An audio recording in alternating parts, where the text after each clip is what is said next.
waktunya karena kekecewaan publik terhadap wakil rakyat. Kritik demi kritik muncul karena wakil rakyat yang dinonaktifkan oleh partai politiknya, 3 diantaranya merupakan artis atau selebritas.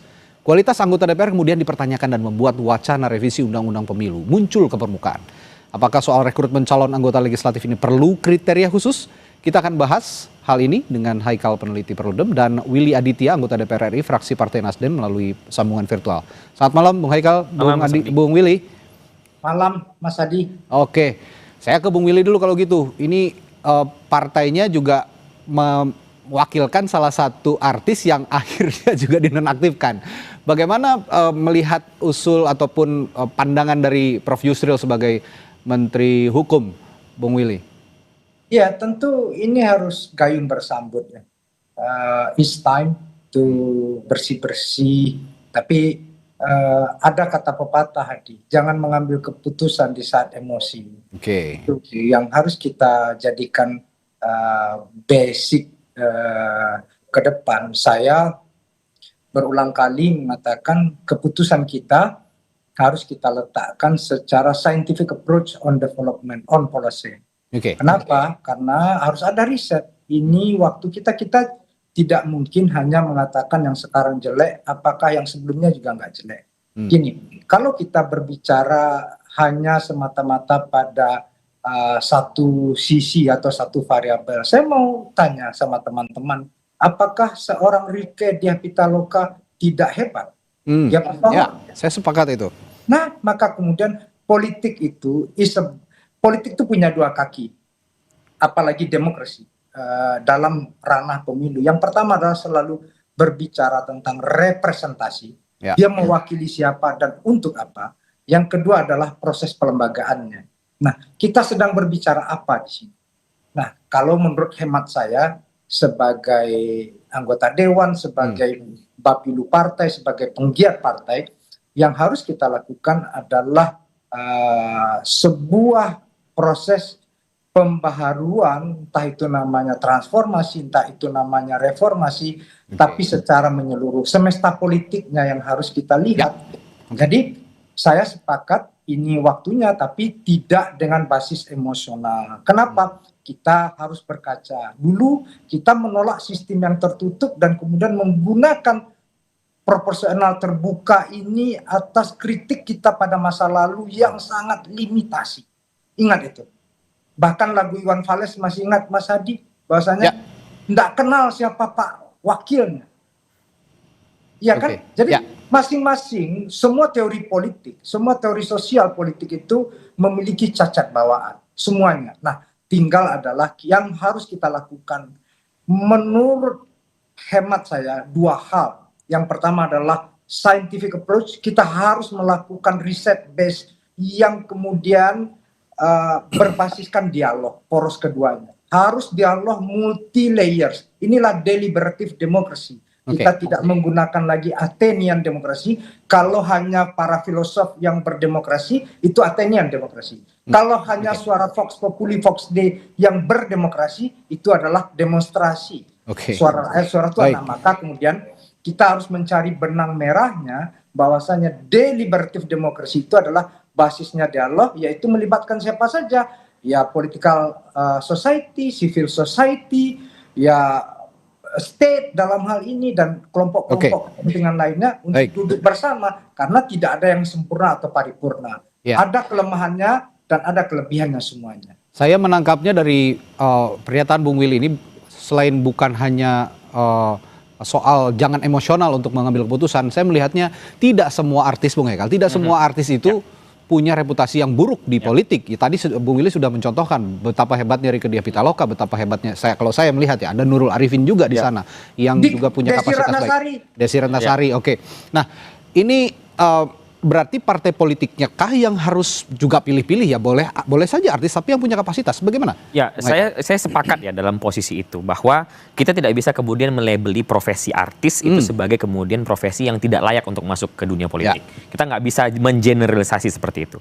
Bahwa ada kemudian artis yang atau selebriti yang kemudian memiliki kualitas yang bagus, kita lihat ada. Namun ada juga kemudian yang mungkin ya kualitasnya tidak baik atau kemudian tidak memahami prosesnya, ya ada juga gitu. Artinya apa? peran partai politik lah di sini yang harus kuat. Bagaimana kemudian mencari kader itu tidak hanya sebatas popularitas semata, tidak hanya sebatas untuk memenangkan kontestasi kandidasi saja, namun kemudian harus memikirkan bagaimana ini akan bekerja nantinya. Oknum-oknum atau orang-orang ini yang sudah dipilih oleh partai politik untuk mewakili partai politik di dalam kontestasi pemilu, itu kan harus dilihat bagaimana kemudian track recordnya, kualitas dan sebagainya. Maka dari itu kalau misalnya ya berkaitan dengan hal itu, kami di dalam usulan naskah rancangan undang-undang pemilu, jadi ini sekadar informasi Mas Adi bahwa kalau seandainya tadi kan Bang Willy mengatakan bahwa kita harus scientific base, kita harus melakukan research terlebih dahulu. Nah, teman-teman di masyarakat sipil, di NGO ya khususnya, itu kemudian sudah melakukan itu dari beberapa waktu yang lalu. Dan sekarang kami sedang menyusun naskah rancangan undang-undang versi ataupun usulan masyarakat sipil, yang salah satu poin di dalamnya adalah berkaitan dengan hal yang tadi, bahwa kami mengajukan harus ada persyaratan minimal waktu seseorang sebelum dia dicalonkan oleh partai politik untuk menjadi calon anggota legislatif, ada waktu tertentu dia mengabdi. Kalau misalnya kita atur misalnya ya 2 tahun. Jadi sebelum dia mengabdi di partai politik. Di partai politiknya ya, mengabdi di partai politik yang bersangkutan yang akan, jadi nggak bisa juga. Dia ngabdi di partai politik A terus tiba-tiba nyalon di partai politik B, nggak boleh gitu juga dong gitu. Jadi ada waktu sehingga apa? Proses kaderisasinya berjalan dengan baik, pendidikan politiknya dapat, meritokrasinya berjalan, lalu kemudian calon anggota ini nanti akan dapat memahami visi partainya, dapat dipahami, tujuan dia menjadi anggota legislatif dipahami dan sebagainya.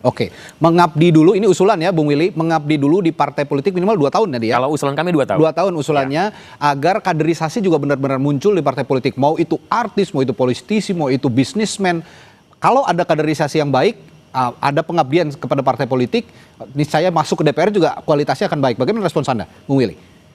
Ya beginilah, yang harus kita lihat secara objektif Mas Adi adalah semesta politiknya. Toh selama ini itu kan variabel yang sangat prominent dan bahkan determinan itu adalah popular vote ya, popular basisnya. Jadi memang itu selera pasar, suka nggak suka, senang nggak senang. Saya ini kan ya boleh dibilang melakukan kaderisasi pada teman-teman aktivis mahasiswa ya. Tapi itu kan kemudian ketika dilempar ke pasar, ketika dide, nolongso saya jatuh ke dalam air mata saya, nggak dipilih sama orang. Jadi ada realitas itu yang kemudian harus kita pahami, bahwasanya untuk kita rubah, sepakat saya. Siapa sih kalau kita mau tanya hati kecilnya, siapa sih yang nggak menjerit dengan sistem ini? Semua orang menjerit. Itu yang dinamakan aspek pragmatisme itu tadi, Bung Willy? Gini, ada beda oportunis dan pragmatis, itu dua hal yang berbeda. Dalam kontestasi, siapa sih yang nggak ingin menang? Itu aspek pragmatis. Bahkan Tuhan pun tidak mendikotomikan pragmatis dengan idealisme. Tuhan menciptakan tangan kiri dan tangan kanan. Itu jangan salah sesat pikir kita di sana. Jadi pragmatisme dalam kontestasi, tidak ada orang yang tidak pragmatis dalam kontestasi. Semua ingin menang. Maka kemudian kami menawarkan kalau Mas Hadi merujuk kepada risalah hasil Kongres Partai Nasdem itu adalah mix vote. Apa itu? Ada popular vote, ada party list. Ini based on Jerman dan Jepang experience. Nah, ini yang tapi kemudian ini salah satu baru tawaran. Bagaimana caranya kita duduk bersama? Kita nggak boleh melakukan klaim kebenaran sepihak, enggak. Kenapa? Kita harus duduk bersama melihat, karena kita tidak mau terjebak pada rasionalitas ekstrim dan empirisme ekstrim. Nah, kita disinilah peran dialog satu dan lainnya untuk meletakkan, kita lihat apakah ini kan tidak hanya rekrutmen ya, tidak hanya sistem pemilunya. Kita lihat juga aspek penyelenggaraan pemilunya, pelaksana pemilunya, state aktor yang lainnya. Nah, jadi banyak variabel-variabel di sana yang kemudian kita kaji, bahwasanya bertepuk tidak sebelah tangan, Mas Hadi. Nah kalau gitu pertanyaan saya selanjutnya, bagaimana Bung Hekal menyeimbangkan antara yang disebut oleh Bung Willy tadi popular vote ya dengan kualitas. supaya tidak terjadi lagi di hadapan publik seperti yang kemarin. Ada 3 selebritas yang akhirnya dikritik oleh publik karena punya pola komunikasi yang begitu buruk dan menyebabkan gelombang unjuk rasa yang begitu luas. Ya. Kalau kami ya di Perludem bersama beberapa teman-teman CSOL lainnya, sebenarnya kan kajian terkait dengan perbaikan sistem atau perubahan sistem pemilu ini sudah berjalan lebih kurang 2-3 tahun belakang. Oke. Ya. Kami di Perludem itu sudah membuat simulasi, sudah melakukan simulasi, sudah melakukan modeling, termasuk surat suaranya terkait dengan apa yang disampaikan oleh Bang Willy tadi. Oke. Jadi nah inilah mudah-mudahan ini bisa menjadi gayung bersambut juga ya seperti yang dikatakan Bang Willy tadi. Artinya apa? Artinya ada berbagai elemen yang sudah sama-sama memikirkan. Ya. Kalau saya tidak salah juga dari pemerintah itu, dari Kemendagri dan juga dari Bappenas itu sudah melakukan simulasi dan modeling juga terkait pilihan-pilihan. Nah, jadi saya menjelaskan sedikit Mas Adi terkait dengan mix metode yang tadi disampaikan oleh Bang Willy ini dikenal ada 2 kutub lah ya, ada 2 jenis. Yang pertama paralel, yang kedua itu mixed member proporsional. Oke. Nah, beratnya itu di satu sisi yang satu berberat proporsionalitasnya, yang satu sisi dia berjalan bersamaan antara 2 sistem. Oke. Jadi sederhananya sistem ini satu, dia akan memilih wakilnya secara langsung dari partai ya, tentu saja dari partai wakilnya secara langsung dengan sistem mayoritarian. Jadi satu dapil itu satu wakil. Oke. Dan satu sistem lagi ini akan ada sistem proporsional yang proporsionalnya adalah proporsional tertutup. Jadi partai lah yang memiliki kewenangan untuk memilih. Nah, dengan adanya 2 sistem ini, nanti orang-orang yang kemudian punya popularitas tinggi ini ditempatkan di mayoritariannya, sistem mayoritarian. Dan orang-orang yang mungkin championnya partai ya, punya kualitas yang baik namun mungkin popularitasnya tidak begitu tinggi, ditempatkan di sistem yang proporsional tertutupnya. Nah, dengan sistem seperti ini ditambah lagi ya, tentu sistem saja juga tidak mungkin bisa menyelesaikan masalahnya. Tetapi kita harus mengikutkan yang lainnya, seperti tadi saya sampaikan ada syarat yang harus dipenuhi, lalu kemudian termasuk juga demokratisasi partai, ada yang namanya pemilihan pendahuluan misalnya untuk calon anggota legislatifnya. Jadi ada partai itu melakukan pemilunya sendiri gitu loh, untuk menaruh nomor urut. Itulah yang dilakukan oleh negara-negara maju sebenarnya. Benar, seperti apa yang terjadi misalnya di Amerika Serikat gitu kan. Nah, jadi memang kita harus melihat ini ya, dan inilah kenapa kami sejak awal tahun 2025, sejak rancangan undang-undang pemilu dan undang-undang pilkada itu dimasukkan ke dalam daftar prolegnas prioritas 2025, kami sudah dorong segera dibahas. Karena apa? Karena kita butuh nih waktu untuk mensimulasikannya. Karena itu kan tadi Bang Willy sudah sampaikan, jangan sampai kita hanya berbasis kepada praktik saja atau berbasis kepada teori saja. Kita harus lihat lapangannya seperti apa. Nah, untuk itu makanya kemudian kita memerlukan membahas undang-undang ini sesegera mungkin, agar kita punya waktu untuk mensimulasikannya, melihat mana yang baik dan mana yang buruknya, dan kemudian memilih mana yang terbaik untuk digunakan ke depan. Oke, ini ada juga pernyataan yang menarik dari Prof. Yusril sebagai Menteri Hukum, Bung Willy. Sebetulnya banyak non-selebritas yang punya bakat politik ya, yang di bawah under the radar lah, tidak ada di permukaan, tapi punya bakat. Nah, scouting partai politik sejauh itu sejauh ini sudah mencapai ke orang-orang seperti itu atau belum, Bung Willy?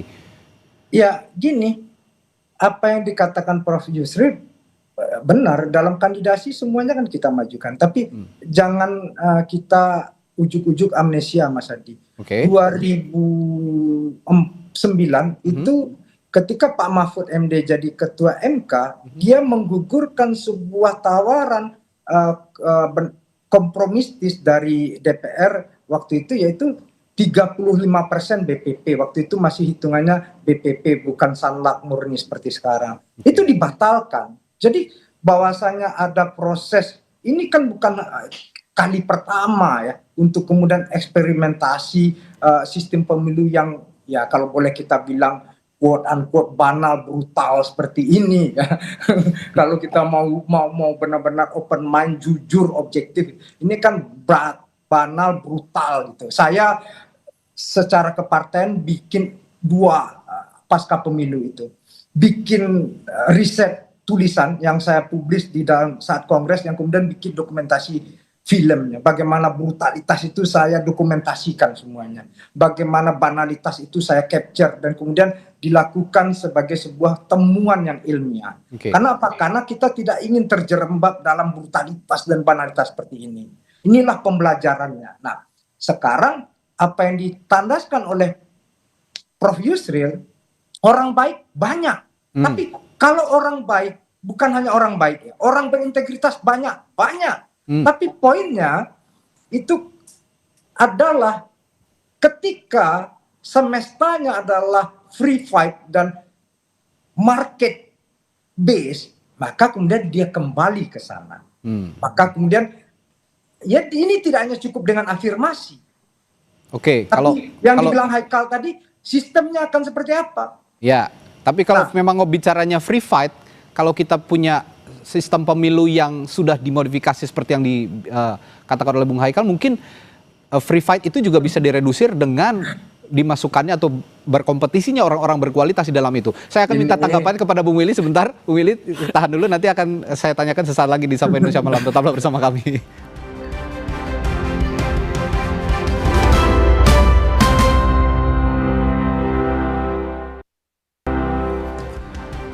Kembali di Sapa Indonesia Malam. Tadi sebelum jeda saya bertanya ke Bung Willy atau meminta respons tanggapan dari Bung Willy. Kalau Bung Willy tadi mengatakan semesta politik harus berubah, ya kalau memang ingin berubah, sistemnya juga harus diubah dengan modifikasi yang dikatakan Bung Haikal tadi. Bagaimana Bung Willy? Ya, jadi ini tidak seperti tunanetra memegang gajah, pegang belalai ular, pegang kaki batang kelapa, pegang kuping seperti pelepah pisang. Nah, jadi tidak bisa melihat hanya satu variabel. Nah, saya ini momentum untuk kemudian kita periksa secara objektif semuanya, semestanya. Kenapa? Sistem pemilu itu kan bagian part of di dalamnya juga ada government system gitu. Nah, maka kemudian sistem bernegara. Kita mau pilih yang mana? Termasuk yang gugatan teman-teman dari civil society tentang pemisahan pemilu nasional dan pemilu daerah, ya. Ini yang harus kita lihat secara objektif. Ini kan bernegara, ini kan bukan main game SimCity, ya, yang kemudian bisa dibongkar pasang. Menarik nih analoginya. Ini berbicara tentang human, antroposentris kita di sini. Nah, dalam konteks itu saya punya salah satu cerita lah. Sahabat saya Masinton Pasaribu yang sekarang jadi Bupati Tapteng itu. Dia habis masa mudanya melakukan advokasi di sebuah komunitas.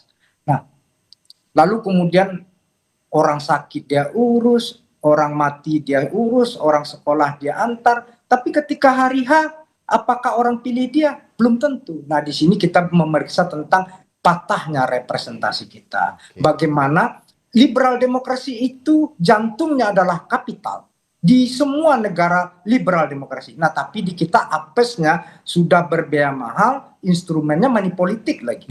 Nah, ini sudah jatuh tertiban tangga, diludahin gitu kan. Nggak enaknya minta ampun. Gitu kan? Nah, jadi kita harus periksa ini.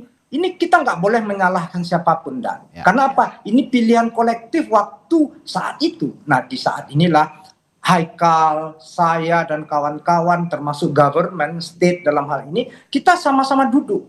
Saya orang yang open mind untuk berdialog, bahasanya kita tidak cari menang-menangan. Ayo, kenapa? Ini kepedulian kita bersama, ini sistem yang mengantarkan kita hidup bernegara, berbangsa, maka kemudian bagaimana melahirkan politik itu basisnya satu aja, Mas Adi, adalah keberpihakan. Nah, saya waktu jadi wakil ketua balik, periode kemarin itu mendorong setiap rapat badan legislasi itu ditayangkan secara langsung melalui sosmed dan YouTube DPR. Sehingga orang memberikan masukan, input segala macam. Nah, ruang dialog ini yang harus kita perlebar, tidak menang-menangan, ya. Ini momentum untuk kemudian melihat bahwasanya yang patah representasi ini di mana letaknya. Apakah memang karena money politiknya yang banal sebanal-banalnya, atau yang kedua bagaimana pelembagaan demokrasinya. Nah, demokrasi ada giumnya, Mas Hadi, adalah it's not about good man and good will, but it's about role of game. Itu yang paling penting, aturan main. Kenapa? Sehebat apapun orang, dia bisa kalah dalam pemilu. Ini seandainya semua anggota DPR kayak Bung Willy, mungkin hingga saat ini Indonesia damai-damai aja, nggak ada yang kayak kemarin begitu ya. Ini pola komunikasi yang seperti ini yang memang dibutuhkan oleh publik, sehingga publik juga paham bagaimana anggota Dewan bisa merepresentasikan partai politik maupun juga konstituennya di parlemen. Tapi saya ingin tanya sedikit deh Bung Willy, ngomong-ngomong soal fenomena selebritas di parlemen, menurut Bung Willy, apakah ini sebenarnya memperkuat citra atau malah melemahkan sih Dewasa ini? Ya, itu depend on market base ya. Saya ini tidak mau menepu air dalam dulangan. Oke. Saya orang yang tangan mencincang bahu memikul ya. Jadi apa yang kita lakukan, kita belajar dari hal ini. Yang paling penting beberapa hal ini harus kita jadikan proses pembelajaran. Oke. Mas Hadi harus lihat, tanya Bung Haikal itu, bahwasannya beberapa dapil itu ada pesohor idol ya. Itu yang suka nggak suka, senang nggak senang, memang itu taste-nya. Jadi ya, harus diakui itu.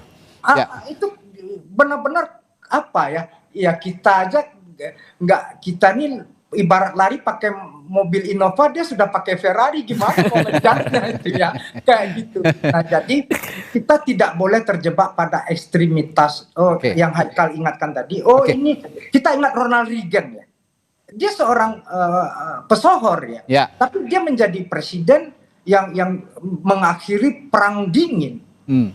Dia kan luar biasa. Jadi kita tidak bisa kemudian menghakimi sebuah profesi, latar belakang orang itu. Kalau kata Albert Camus, nggak fair kita ketika mengadili orang dari latar belakangnya, nggak fair. Kalau gitu saya tetap melihat ini sebenarnya peran partai politik dalam membidik atau scouting ya kader-kader, termasuk para artis, para selebritas, siapapun itu. Nah, ibarat bermain bola, kalau scouting itu pelatih kan harus bisa melihat bibit-bibit pemain yang bisa direkrut gitu ya untuk bermain. Nah, ini kalau begitu, kalau melihat peran scouting tadi, apakah cukup sistem undang-undang pemilunya saja yang diubah atau bisa merambah, harusnya di undang-undang partai politiknya juga yang harus diperbaiki? Itu yang saya sampaikan tadi, Mas Hadi, bahwa perlu ada demokratisasi di dalam internal partai. Salah satunya misalnya saya contohkan tadi adalah dengan menggunakan sistem preliminary election atau yang disebut dengan pemilu pendahuluan di dalam internal partai, untuk mencari mana kader-kader terbaik, mana kader-kader yang kemudian memiliki kualitas, yang kemudian juga dalam satu sisi untuk melihat apakah dia disenangi oleh publik atau tidak. Dan pertanyaan Mas Hadi tadi benar, bahwa aspeknya tidak hanya sebatas undang-undang RUU Pemilu saja, tapi juga kepada undang-undang partai politik. Karena ada banyak hal yang kemudian harus kita perbaiki di dalam internal partai politik untuk kemudian bisa menjadi lebih demokratis dan segala macamnya. Jadi memang banyak aspek lah yang harus kita bicarakan di dalam hal ini. Termasuk juga misalnya berkaitan dengan bagaimana kita mengubah pola pikir pemilih kita untuk kemudian tidak hanya sebatas pragmatisme dalam memilih itu hanya sebatas ini aja. Melihat ini yang memberikan uang, atau kemudian ini yang terkenal gitu. Nah, ini juga kan sebenarnya kenapa kemudian misalnya dalam konteks yang lain teman-teman Perludem mengusulkan untuk satu, merubah sistem pemilu, dan kemudian merubah desain keserentakan. Karena kalau dengan desain yang sekarang, dengan pemilu 5 kotak, itu partai politik kalau saya tidak salah di angka 20-an ribu sekian, harus mencari kader di satu waktu yang sama. Gitu ya. Nah, kalau seandainya ini bisa diubah, kalau sesuai dengan putusan MK misalnya dengan jarak 2 tahun, ini akan memberikan insentif lah, walaupun mungkin tidak sebesar yang kita bayangkan, tapi ada sedikit insentif partai politik ini bisa untuk kemudian lebih lega, lebih bernafas untuk kemudian melakukan kaderisasi, termasuk scouting yang tadi disampaikan. Nah, kalau begitu melihat kondisi saat ini dan pernyataan atau usulan dari Prof. Yusril tadi, sejauh mana sih sebenarnya usulan ini bisa terrealisasi sekarang di keadaan seperti saat ini? Nah, ini tergantung sekali dengan political will dari partai yang ada di parlemen dan juga presiden. Kenapa? Karena bagaimanapun pembentuk undang-undang itu kan antara DPR dan juga presiden ya. Artinya apa? Proses kesepakatan politik, proses lobby politik yang terjadi dalam itulah yang kemudian akan menentukan. Kami di luar CSO dalam posisi ini kemudian memberikan masukan. Kenapa kemudian kami memilih untuk lebih dulu menyelesaikan naskah rancangan undang-undang dan juga naskah akademik usulan kami, karena kami ingin ini adalah bahan dialog yang akan dibawa ke pembentuk undang-undang. Artinya apa yang disampaikan Bang Willy tadi bahwa ini akan menjadi dialog, ini yang kemudian kami usahakan. Bagaimana kemudian kami menyerap apa yang disampaikan masyarakat, kami juga melakukan riset, kajian untuk kemudian menyampaikan ini loh, kami punya riset, kami punya usulan. kami punya permintaan sebagai masyarakat, ayo kita diskusikan, Oke. ayo kita dialogkan, mana yang akan kita pilih. Kalau gitu terakhir ke Bung Willy, suasana kebatinan di parlemen bagaimana kalau begitu menanggapi usulan dari Prof. Yusril tadi, termasuk Anda juga kan di Komisi 13 ya, ini bermitra dengan Prof. Yusril sebenarnya membahas soal regulasi hukum begitu. Bagaimana? Ya, beda itu nanti prosesnya di Komisi 2 tentang Oke. Undang-Undang Pemilu. Memang Prof. Yusril kalau Menko nggak ada mitranya, yang ada Kementerian Teknis dan Ya. Sektor. Nah itu, tapi yang ingin saya tandaskan Bung Hadi adalah satu, bahwasanya kalau menurut hemat saya, it's time untuk kemudian dialog untuk belanja masalah dan riset. Saya pernah mengusulkan kedua institusi mahasiswa, yang pertama ILMISPI, organisasi Himpunan Mahasiswa Fisik Indonesia, yang kedua ISMAHI, untuk kemudian apa? Setahun ini isi dari skripsi mereka itu tentang sistem politik kita. Di dalamnya ada pemilu, ada partai politik, ada representasi. Dan yang kedua, melibatkan banyak hal. Tidak hanya CSO dari Perludem dan kawan-kawan, tapi juga kampus. Ya. Jadi kita benar-benar ini bukan bukan bongkar pasang. Jadi kalau kita, ini kan hajat hidup kita bersama. Jadi saran kami untuk kemudian ini tidak hanya menang-menangan, apalagi Pak Prabowo punya political will yang kuat, pemerintah dan DPR juga ini itu pemilu masih 2029, masih jauh. Jadi Justru karena masih jauh nih harus dari sekarang Ya. Bung Willy. Ya, betul. Saran saya belanja masalah riset, guys. Oke. Jadi kita dialog sambil sembari riset, dia paralel aja riset, dialog, sehingga kita one by one, step by step untuk menemukan kesepakatannya. Semua akhirnya semua jadi puas gitu ya. Oh, semuanya akan enak lan kepenak gitu. Jadi tidak hanya enak di bibir saja, tapi di hati dongkol. Gitu. Oke. Jadi enak lan kepenak, enak di bibir, enak di hati, dan kita menjalankannya secara bersama-sama. Bahwasanya ini tadi juga apa yang dibilang Bung Haikal, bahwasanya demokrasi yang maju itu tidak hanya berbicara political society yang dominan, tapi bagaimana civil society-nya menjadi sangat kuat, sehingga counterpart political society dan civil society itu bisa berdialektika secara sehat. Oke, terakhir ke Bung Haikal biar nggak omon-omon. Jadi kapan langsung ngobrol nih sama teman-teman seperti Bung Willy di Ini sayangnya Bang Willy tidak di Komisi 2, jadi kita belum ada ketemu ya Bang Willy ya. Jadi kita berharap ya memang kami melakukan terus berkomunikasi ya dengan Balek, dengan Komisi 2, termasuk juga dengan Kemendagri. Kita berharap ini segera ditunaikan lah. Karena kan dari kemarin kita mengatakan bahwa kita mendengar ya dari internal DPR sendiri, bahkan dari Komisi 2 ataupun Balek, ini masih menunggu bagaimana kemudian ini akan dibicarakan, model cara pembicaraan ini akan seperti apa dan sebagainya. Nah ini yang kita harapkan segeralah dimulai.